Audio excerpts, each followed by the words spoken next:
આજે કમલમ ખાતે આગામી લોકસભા ચૂંટણી અને અન્ય પેટા ચૂંટણીની રણનીતિ નક્કી કરવા માટે પ્રદેશ અધ્યક્ષ સી.આર. પાટીલની ઉપસ્થિતિમાં એક વિશેષ બેઠક યોજાઈ હતી.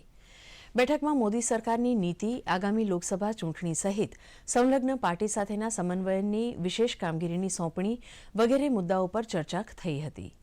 પ્રદેશ અધ્યક્ષ સી.આર. પાટીલની વ્યૂહરચના અને માર્ગદર્શન હેઠળ દરેક બેઠક ઉપર 5 લાખની લીડ મેળવી શકાય તે અંગે બૂથ અને પેજ પ્રમુખની ભૂમિકા નક્કી કરી જરૂરી સુધારા વધારા અંગે વિસ્તૃત જાણકારી આપવામાં આવી હતી.